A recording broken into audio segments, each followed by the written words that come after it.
students. In last lecture, we studied the fourth component of the eukaryotic cell, that is endoplasmic reticulum. And in today's lecture, we studied the fifth component of the eukaryotic cell, that is Golgi complex. So, our today's topic is a fifth component of the cell, that is Golgi complex.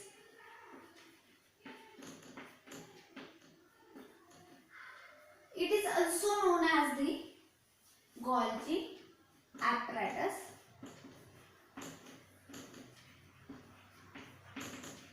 and it is also known as the Golgi body.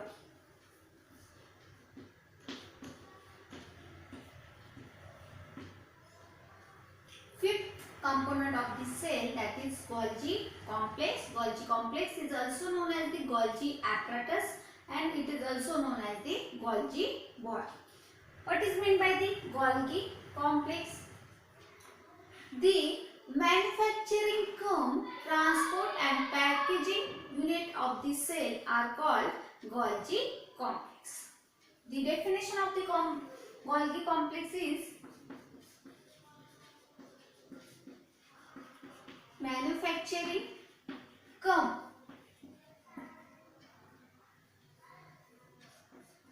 transport and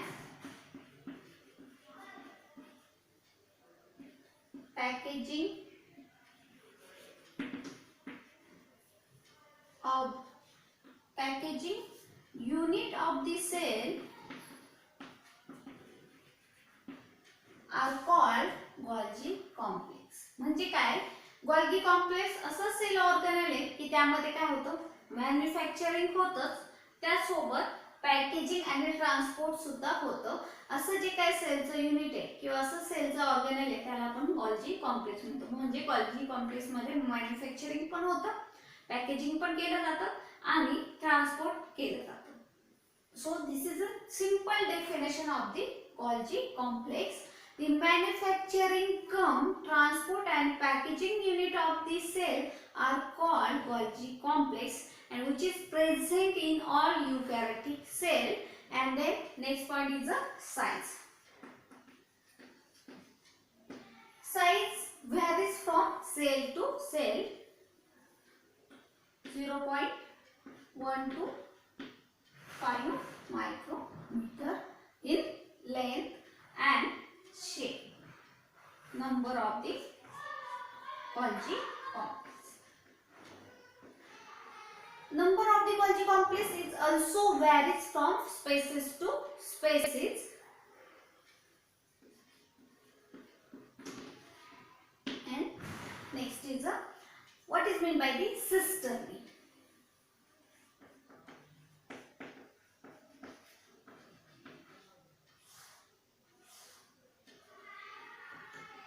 The sac-like structure of the Golgi complex are called the cisternae and the number of cisternae depend on the function of the cell. म्हणजे जर एखाद्या sale मध्ये manufacturing किंवा पॅकेजिंगचं काम खूपच असेल तर त्यामध्ये नंबर कसा असतो, जास्त असतो सेलच्या Golgi कॉम्प्लेक्सच्या सिस्टर्नीचा. म्हणजे the sac like structure are called the cisternae and the number of the cisternae depend on the function of the cell. So this is about the definition, size, number and cisternae of the Golgi complex. Let's see the detailed structure of the Golgi complex. This is a simple and separate diagram of the Golgi complex. And Golgi complex have some cisternae and what is meant by the cisternae? The sac-like structure represent the Golgi complex are called the cisternae. So this is a cisternae. This is a single cisternae. This is a first, second, third, fourth, fifth. There are different number of the cisternae present in the Golgi complex. म्हणजे Golgi complex असं structure की ते कशाने बनले, सिस्टरनी. मग आपण पाहिलं की नंबर कसा आहे, व्हॅरीज सेल टू सेल. काही सेलमध्ये जास्त फंक्शन नसेल तसलं मॅन्युफॅक्चरिंग पॅकेजिंगचं, त्यामध्ये गोल्गी कॉम्प्लेक्सच्या सिस्टरनीचा नंबर कमी असतो. एखादी सेल घेतलीस, कन्सिडर केली की त्यामध्ये खूप सारे मॉडिफिकेशन होतात, प्रोटीन सिंथेसिस होतं, ट्रान्सपोर्ट होतं. मग त्या सेलमध्ये गोल्गी कॉम्प्लेक्स प्रेझेंट असून सुद्धा त्याचा सिस्टरनीचा नंबर कसा असतो, जास्त असतो. आणि Golgi complex have two face. First is a trans face and second is a cis phase. There are two membrane. Cisternae have two membrane. Golgi complex cisternae membrane have two phase, cis phase or trans phase. Cis phase is also known as a forming phase of the Golgi complex and trans phase is also known as the maturing phase of the Golgi complex. आता याला म्हणजे consider केली आपण एक single सिस्टरनी consider केली तर याला प्रत्येक सिस्टरनीला दोन फेस असणार आहे. एक असणार आहे सिस फेस आणि दुसरी असणार आहे ट्रान्स फेस. सिस मध्ये काय होत असतं, फॉर्मेशन होणार असतं.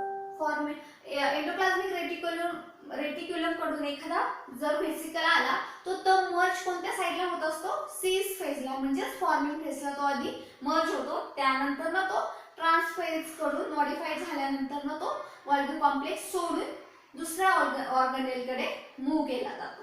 म्हणजेच गोल्गी कॉम्प्लेक्स कशाने बनलाय, सिस्टरनीला. आणि जर एखाद्या गोल्गी कॉम्प्लेक्स मध्ये चारच सिस्टरनी प्रेझेंट असेल त्या प्रत्येक सिस्टरनीला दोन फेस असणार आहेत, बरोबर. एक असणार आहे ट्रान्स फेज आणि एक असणार आहे सिस फेज. सिस म्हणजे कशी असणार आहे, फॉर्मिंग फेज, बरोबर. एखादा व्हेसिकल एंडोप्लाझ्मिक कडून आला तर तो कुठे जाणार आहे, आधी सिस फेज कडे जाणार आहे सिस्टरनीच्या, त्यानंतर मग तो ट्रान्स फेज कडे येणार आहे, बरोबर.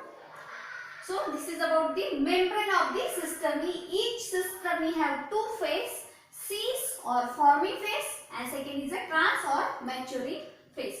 Then thickness and molecular composition of these two membrane is different. इथे डायग्राम मध्ये पण मी तुम्हाला डिनोट केलंय की जी काही सिस फेस आहे आणि ट्रान्स फेस आहे, म्हणजे एकाच सिस्टरनीला दोन फेस आहेत, बरोबर, सिस आणि ट्रान्स. त्यांचा थिकनेस सुद्धा डिफरंट असतो आणि मॉलिक्युलर कॉम्पोजिशन सुद्धा कसं असतं, डिफरंट असतं.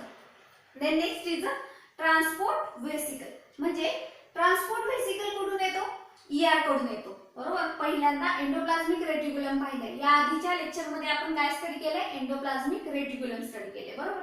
एंडोप्लाझ्मिक रेटिक्युलम मध्ये एखादा जर सिक्रिशन आहे ते जर दुसऱ्या सेलकडे पाठवायचं असेल, बरोबर, एखादं प्रोटीन आहे किंवा सेलच्या दुसऱ्या ऑर्गनेल कडे पाठवायचं असेल तर एंडोप्लाझ्मिक रेटिक्युलम मध्ये काहीतरी मॉडिफिकेशन होतं आणि ते सिक्रिशन एंडोप्लाझ्मिक रेटिक्युलमच्या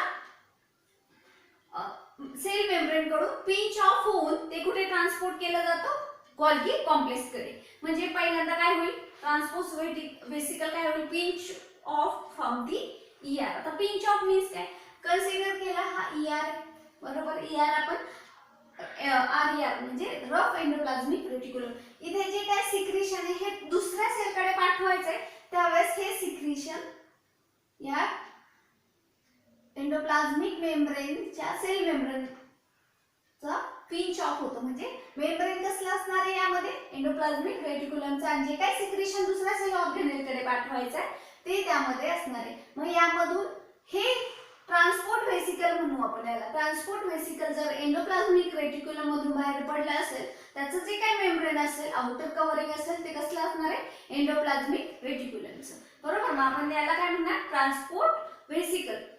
हे पहिल्यांदा काय होणार, पिंच ऑफ होणार. म्हणजे ही जी काय प्रोसिजर आहे याला पिंच ऑफ म्हणतात. Pinch off from the endoplasmic reticulum then merge with the cis Golgi of the cisternae. म्हणजे हेच जे पिंच ऑफ झाले व्हेसिकल फ्रॉम दी ईआर, हे काय होतं, मर्ज होतं.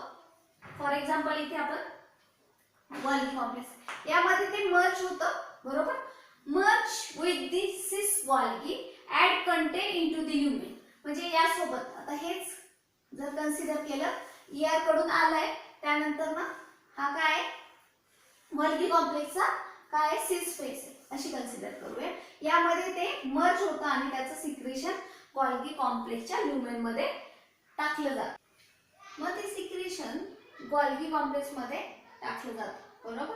त्यानंतर त्यावर त्या ल्युमेन मध्ये आल्यानंतर ना त्यावर मॉडिफिकेशन होतं. मॉडिफिकेशन झाल्यानंतर ना टार्गेटिंग सुद्धा होतं आणि मग ते काय होतं, एकदा परफेक्ट टार्गेटिंग झाल्यानंतर ना ते पुढे पाठवायचं म्हणून ते लिव्ह थ्रू दी ट्रान्सफेज. म्हणजे एखादा प्रोडक्ट या गॉल्गी कॉम्प्लेक्स मध्ये आल्यानंतर ना त्याच्यामध्ये मॉडिफिकेशन होतं, टार्गेटिंग होतं आणि मग ते आता पुढे पाठवायचंय. पुढे पाठवायचंय तर ते कोणत्या फेज कडून जाणार, it is live through the trans face of the membrane bound vesicle. म्हणजेच इथे दिसतंय तुम्हाला, this is a new vesicle, membrane bound vesicle आहे.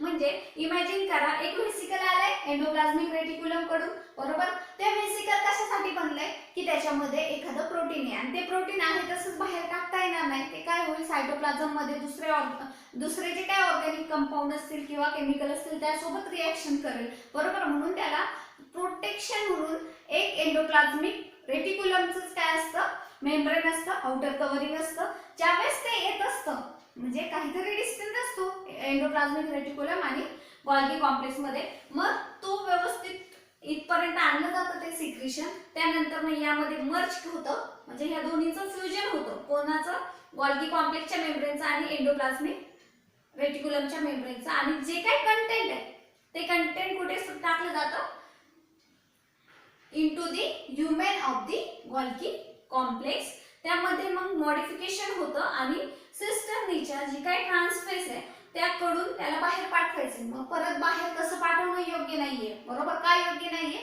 की प्रोटेक्शन म्हणून त्याला परत मेम्ब्रेन बाउंड व्हेसिकल मध्ये पॅक केलं जातं आणि मग पुढे ट्रान्सपोर्ट केलं जातं. म्हणजे आपण कोणतीही गोष्ट पॅक करूनच देतो कोणालाही, बरोबर. का तर त्या गोष्टीचा समोरच्या किंवा सराउंडिंग एन्व्हायरमेंटचा त्यावर काही फरक पडू नये म्हणून आणि प्रोटेक्शन म्हणूनही आपण त्याला एखादी गोष्ट पॅकिंग करून देतो, बरोबर. तसंच आपले जे काही केमिकल्स आहेत ते पॅक केले जातात इनटू दी मेम्ब्रेन बाउंड व्हेसिकल. मग इथे कसलं आहे, ह्या व्हेसिकल मध्ये जे काही मेम्ब्रेन आहे ते ईएफचं आहे आणि इथे जे आहे ते गॉल्गी कॉम्प्लेक्स आहे. So this is about the transportation of the and packaging of the Golgi complex. पहिल्यांदा काय होतंय, एक स्पेसिफिक केमिकल एंडोप्लाझमिक रेटिक्युलम मध्ये येते, तिथून त्याला पुढे जायचंय. त्यावेळेस तो पॅक केला जातो एंडोप्लाझमिक रेटिक्युलमच्या मेम्ब्रेन मध्ये. पुढे त्याच्यावर टार्गेटिंग करायचंय, मॉडिफिकेशन करायचंय, ते कुठे होतं, गॉल्गी कॉम्प्लेक्स मध्ये. मग आपल्याला माहिती आहे गॉल्गी कॉम्प्लेक्स काय, it is a manufacturing but transport and packaging unit of the cell.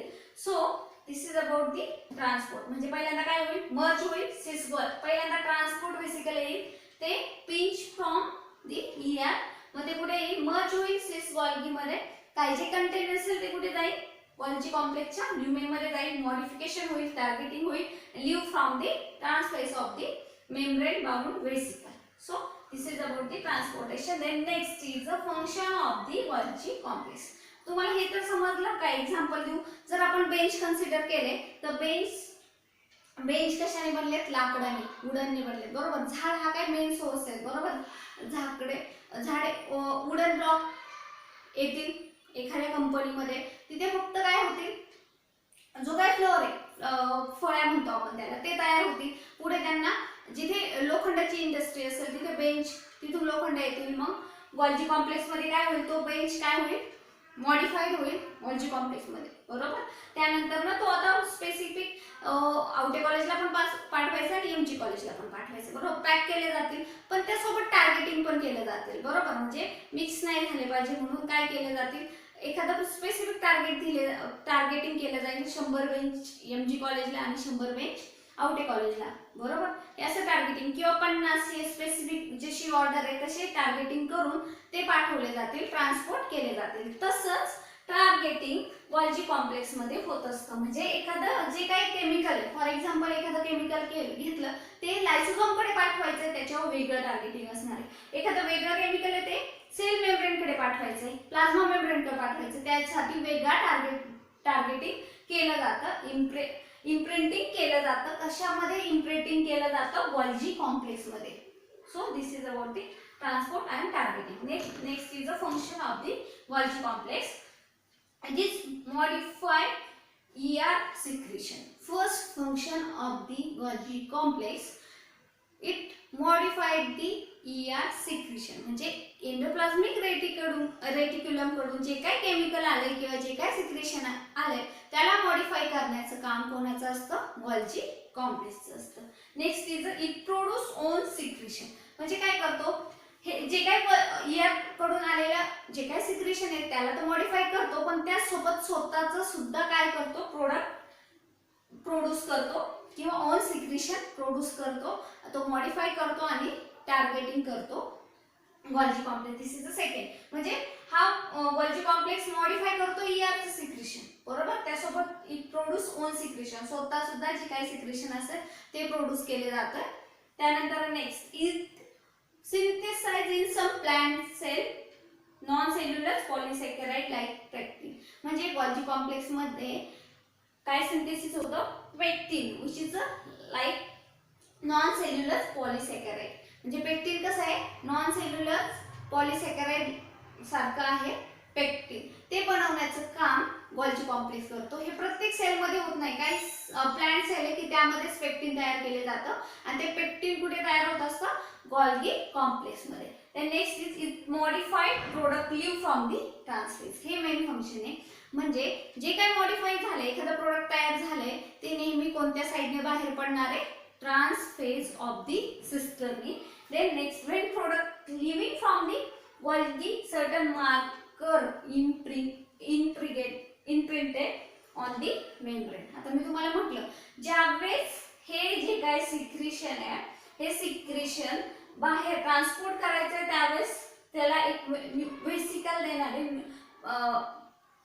Membrane bound व्हेसिकल form होणार आहे. ते मेम्ब्रेन कसं असणार आहे, सिस्टमच्या ट्रान्सफेजचं असणार आहे, बरोबर. पण त्यावेळेस जे काय सिक्रेशन असेल, जे काही केमिकल असेल ते बाहेर पडते, त्याच्यावर एक स्पेसिफिक शिक्का दिला जातो एखाद्या केमिकलचा, की हे एक्झाम ओळखण्यासाठी की हे स्पेसिफिक लायसोसोम कडे जाईल. याचं टार्गेटिंग पाहून ते केमिकल लायसोसोम कडे जाईल किंवा प्लाझ्मा मेम्ब्रेन कडे जाईल असं टार्गेटिंग केलं जातं, इम्प्रिंटिंग केलं जातं त्या सिक्रेशनवर. हे इम्प्रिंटिंग कुठे होत असतं, गोल्जी कॉम्प्लेक्स मध्ये. टार्गेटिंग व्यवस्थित टार्गेट होण्यासाठी म्हणजे लायसोसोमचा टॅग दिला त्या केमिकलला किंवा त्या सिक्रेशनला, ते केमिकल लायसोसोम कडे जातं आणि जर मिक्सिंग होत नाही, की लॉक सारखं स्ट्रक्चर असतं त्यामुळे ते दुसरीकडे गेलं तरी तिथे त्याला ऍक्सेप्ट केलं जात नाही. फक्त तो लायसोसोम कडे गेल्यानंतरच ते सिक्रेशन ऍक्सेप्ट होईल. त्यासाठी इम्प्रिंटिंग सुद्धा महत्त्वाचं असतं आणि ते कुठे होत असतं, गोल्गी कॉम्प्लेक्स मध्ये होत असतं. And last function is it identify their specific target cell organelle. म्हणजे काय, जो काय इम्प्रिंट केलाय आपण टॅग तो कशासाठी हेल्पफुल आहे, to identify their specific target cell organelle. So this is about the Golgi complex. Golgi complex काय आहे, हा manufacturing cum packaging and targeting cell organelle, बरोबर. आणि इथे पाहिले आपण कोणताही एखादं सिक्रेशन न्यूक्लियस मध्ये एखादं प्रोटीन तयार झाले ते दुसऱ्या सेलकडे पाठवायचंय, फॉर एक्झाम्पल लायसोसोम कडे पाठवायचंय किंवा मायटोकॉन्ड्रियाकडे पाठवायचंय, तो आहे तसं पाठवता येणार नाही सायटोप्लाझम थ्रू, बरोबर. त्याच्यावर काही मॉडिफिकेशन केले जातात. मग काही मॉडिफिकेशन एंडोप्लाझमिक रेटिक्युलम मध्ये होतात, काही मॉडिफिकेशन गोल्गी कॉम्प्लेक्स मध्ये. आणि गोल्गी कॉम्प्लेक्स मध्ये दोन फेज आहेत, सिस आणि ट्रान्सफेज आहेत. सिस फेजला आपण फॉर्मिंग फेज म्हणतो, की तिथे सुरुवात आहे एखादं मॉडिफिकेशन साठी आणि कंप्लीट झालं मॉडिफिकेशन आणि टार्गेटिंग मध्ये काय होतं, इम्प्रिंट केलं जातो, एखादा टॅग केला जातो की ह्या टॅग लावल्यानंतर तो ते केमिकल फक्त लायसोसोम कडे जाणार आहे. ते चुकून प्लाझ्मा मेम्ब्रेन कडे गेलं तरी सुद्धा ते ऍक्सेप्ट होणार नाही due to the imprinting or targeting. आणि हे मेन फंक्शन आहे कसलं, Golgi complex. So thank you so much for watching my lecture. Thank you.